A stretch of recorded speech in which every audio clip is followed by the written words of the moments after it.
ಇವತ್ತೊಂದ್ challenge ಮಾಡೋಣ. ಏನ್ challenge? ಈ ಮೊಟ್ಟೆ ಬಿರಿಯಾನಿನ ಯಾರು ಫಸ್ಟ್ ಖಾಲಿ ಮಾಡ್ತಾರೋ ನೋಡೋಣ.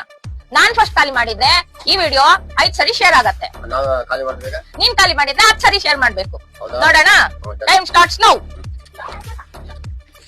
ಅಪ್ಪ ಪಟಾಸುರಿ.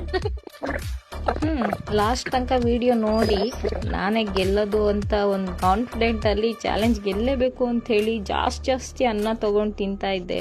ಗಂಟ್ಲಲ್ಲಿ ಅನ್ನ ಸಹಿತ ಸಿಗಾಕೋತಿದ್ದು. ಅವಾಗವಾಗ ನೀರು ಬೇರೆ ಕುಡಿತಾ ಇದ್ದೆ. ನಮ್ಮ ಮನೆಯವ್ರು ಅಷ್ಟು ನಿಧಾನವಾಗಿ ತಿಂತಾ ಇದ್ರು. ನನ್ನ ಮಗ ನಾನು ಯಾರಿಗೂ ಕಮ್ಮಿ ಇಲ್ಲ ಅಂತ ತಟ್ಟೆ ತೊಗೊಂಡು ಬಂದ್ಬಿಟ್ಟ. ಪ್ಲೀಸ್ ಫ್ರೆಂಡ್ಸ್, ಈ ವಿಡಿಯೋನ ಸಪೋರ್ಟ್ ಮಾಡಿ, ಕೊನೆವರೆಗೆ ವಿಡಿಯೋ ನೋಡಿ. ಖಂಡಿತ ವಿಡಿಯೋನ ಶೇರ್ ಮಾಡಿ ಆದಷ್ಟು. ನಿಜವಾಗ್ಲೂ ಬೇರೆಯವರೆಲ್ಲ ತಿಂತಾರೆ, ಅದು ಹೇಗೆ ತಿಂತಾರಂತ ನನಗಂತೂ ಗೊತ್ತಿಲ್ಲ. ನಾನು ಚಾಲೆಂಜ್ ತೊಗೊಂಡು ಟಫ್ ಮಾಡಿಬಿಟ್ಟೆ ಅನಿಸ್ಬಿಡ್ತು ನನಗೆ. ಬಟ್ ಚಾಲೆಂಜ್ ಕಂಪ್ಲೀಟ್ ಮಾಡಿದೆ. ಆದರೆ ನಮ್ಮನೆಯವರು ನಾನೇ ಗೆದ್ದಿದ್ದು ಅಂತ ಇದ್ದಾರೆ. ನೀವೇ ಕರೆಕ್ಟಾಗಿ ನೋಡಿ, ಯಾಕಂದರೆ ಇದು ಮೊಟ್ಟೆ ಬಿರಿಯಾನಿ ಅಂತ ಹೇಳಿದ್ದೆ. ಹಾಗಾಗಿ ಅವ್ರ ತಟ್ಟೆಯಲ್ಲಿ ನೋಡಿ ಇನ್ನೂ ಮೊಟ್ಟೆ ಇದೆ. ದಯವಿಟ್ಟು ವಿಡಿಯೋನ ಶೇರ್ ಮಾಡಿ. ಇಷ್ಟ ಆಯ್ತು